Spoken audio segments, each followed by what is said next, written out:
Será que agora que o Nubank baixou 20% no preço da faixa indicativa das suas ações neste IPO que tá rolando e que a gente pode reservar os BDRs pelo menos até agora no dia 7, será que isso fez com que o IPO ficasse um pouco mais atraente agora? Porque muitas pessoas sim estavam falando que esse IPO estava saindo relativamente caro e aí agora talvez com esses 20% a menos no preço, muitos voltaram a se questionar se agora sim tá valendo a pena. Então eu quero trazer essa e outras respostas durante o vídeo, eu quero trazer alguns dados bem relevantes sobre o IPO do Nubank, até mesmo para te ajudar a tomar a decisão se você vai entrar ou não no IPO de Nubank. Inclusive, eu quero que ao final vocês me respondam se vocês vão ou não entrar no IPO de Nubank. Mas antes, eu já quero pedir para vocês se inscreverem aqui no canal, deixarem um like de vocês e como eu sempre digo para vocês, antes de tomar qualquer decisão, é muito importante você se informar em várias fontes o máximo possível, só que quando a gente fala de IPO, nós sabemos que aquele prospecto gigantesco com centenas de páginas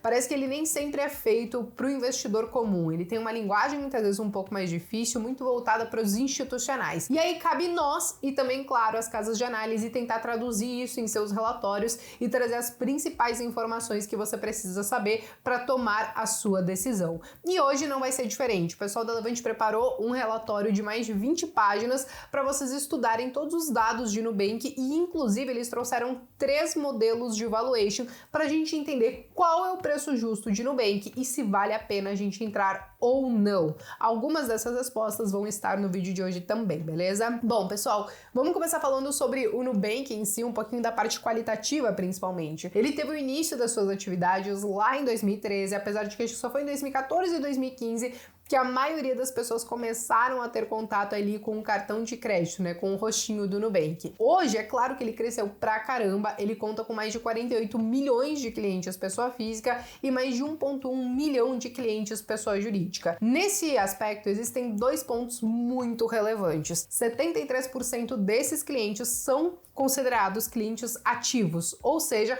que geraram algum tipo de receita nos últimos 30 dias. E o outro ponto muito relevante é que de 80 a 90% desses clientes, eles vieram de forma orgânica. Não sei se vocês lembram, mas o Nubank desde sempre teve aquela questão de trazer pessoas para dentro da plataforma, para dentro do banco, através de indicação. E lá no início, não era bem assim para você se tornar um cliente, né, e ter o cartão do Nubank. Tinham muitas pessoas que eram recusadas, eu acho que isso até gerou um pouquinho de escassez nas pessoas, mas funcionou super bem. Tanto que o CAC do Nubank, né, que é o custo de aquisição por cliente, ele é um dos mais baixos se a gente considerar aí os seus pares e os seus concorrentes. Hoje esse custo do Nubank chega a aproximadamente $5. Agora, ainda falando do Nubank, cabe ressaltar, né, que ele não está somente aqui no Brasil. Ele também expandiu as suas atividades tanto para o México como para a Colômbia, e eu acho que isso até faz muito sentido com essa proposta de abrir o seu capital na Bolsa de Nova York, porque ele não vai abrir capital aqui na Bolsa de Valores. Aqui o que a gente vai ter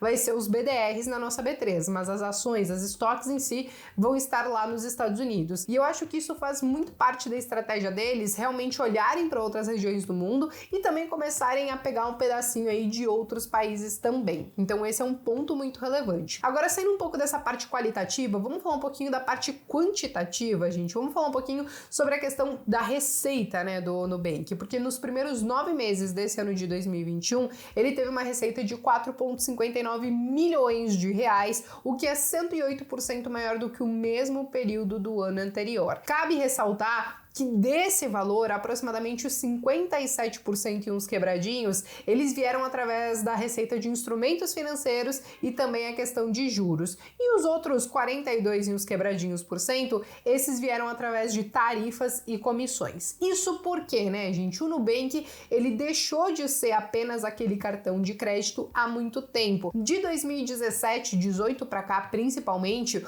o banco ele fez várias aquisições e parcerias importantes que trouxeram vários serviços e produtos para dentro dele. Porque antes, uma coisa que muita gente questionava era o seguinte: olha, eu não consigo, por exemplo, ter somente o Nubank e não ter, por exemplo, conta em um bancão de varejo, porque, por exemplo, um banco digital não consegue, ou pelo menos não conseguia, né, me oferecer todas as soluções que um bancão conseguiria me oferecer. Só que, como vocês podem ver aqui na linha do tempo do próprio Nubank, a gente viu que de 2014 para cá nós tivemos várias evoluções. A gente teve a própria questão da da conta bancária entrando em 2017, o cartão de débito em 2018. No mesmo ano, a gente teve também a própria questão de empréstimo pessoal, crédito pessoal sendo oferecido para os seus clientes. Também veio a própria questão de seguros, teve o Nubank indo para o México, teve a questão da remessa online para quem queria, né, mandar dinheiro para fora. Eles também tiveram aí a aquisição importante da Easy Invest, que virou a Nu Invest, então eles também operam com a própria questão dos investimentos. Tem a própria parceria com a Chubb, então eles conseguem oferecer seguros dentro da plataforma. Então eles vieram crescendo ao longo desses anos de uma maneira bem interessante, ao ponto que hoje uma pessoa que acaba utilizando o Nubank, eles conseguem ter a conta, o cartão de crédito, fazer investimento, ter seguro, fazer saque, usar débito, como se fosse um banco de varejo normal, só que com aquilo que eu acho que mais motivou o crescimento dos bancos digitais, com um custo muito reduzido. Hoje você consegue, por exemplo, dentro do Nubank, ter conta e cartão sem pagar absolutamente nada, tanto que parte da receita deles acaba vindo justamente dos seguros, dos empréstimos, dos juros, desses outros produtos que eles têm, né? Agora vamos lá. Falei para vocês um pouquinho sobre o Nubank em si, vamos falar sobre a própria oferta, então o IPO, né? Eles estão estimando levantar mais de 2,3 bilhões de dólares com essa oferta deste IPO, isso se ficar no topo da faixa indicativa de preço, mas a gente precisa entender, acho que, os principais motivos e para onde que eles estão querendo levar esses recursos. Então, como vocês podem ver, 25% desses recursos vão ficar para aquisições e investimentos, 25% vão ficar para capital de giro, outros 25% para despesa de capital e os outros 25% para despesas operacionais. Então ele basicamente vai dividir esse valor que ele está levantando nesse IPO, que ele vai levantar nesse IPO, e dividir então nessas classes aí. Muito importante essa questão dos investimentos, porque ele é um banco que, apesar de ter sido o primeiro, e acho que até por conta disso conseguir ser o maior dos bancos digitais que a gente tem aqui no Brasil, então ele ainda está preocupado em fazer novas aquisições, fazer novos investimentos para continuar crescendo,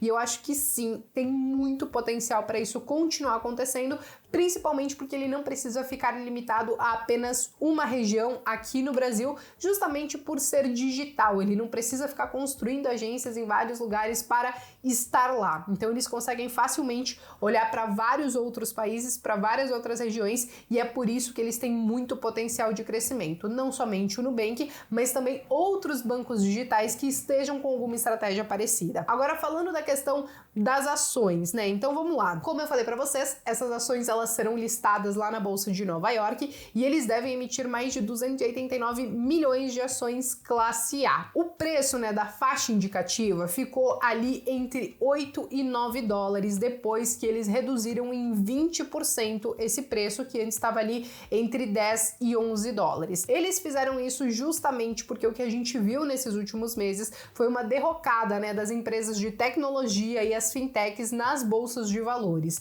Isso porque o cenário macro acho que não ajudou muito, né? Nós vimos várias taxas de juros subindo em vários países, né? Claro que isso é muito um efeito de tentar conter um pouco a inflação que foi gerada, claro, por questões de governo, mas também a própria questão da pandemia, né, que acabou pesando bastante. A gente tá vendo isso aqui no Brasil e o que a gente teve, inclusive, essa semana foi uma fala do Jerome Powell, né, lá nos Estados Unidos, dizendo que a inflação lá não pode, né, mas ser chamada de transitória. E isso meio que já deu um sinal de que provavelmente pro ano que vem a gente já deve ter, então, um aumento na taxa de juros lá. Quando a gente tem esse aumento na taxa de juros, o prêmio de risco, ele fica maior. Então, as pessoas, os investidores, começam a pesar um pouquinho melhor. Olha, será que vale a pena correr risco nesse momento atual com uma empresa de tecnologia ou com uma empresa que é relativamente nova, como é a questão do Nubank, ou é melhor eu pegar esse meu dinheirinho e ir para algum título de renda fixa e correr menos risco? Então, os investidores começam a colocar isso na balança, essas empresas acabam sofrendo um pouco mais,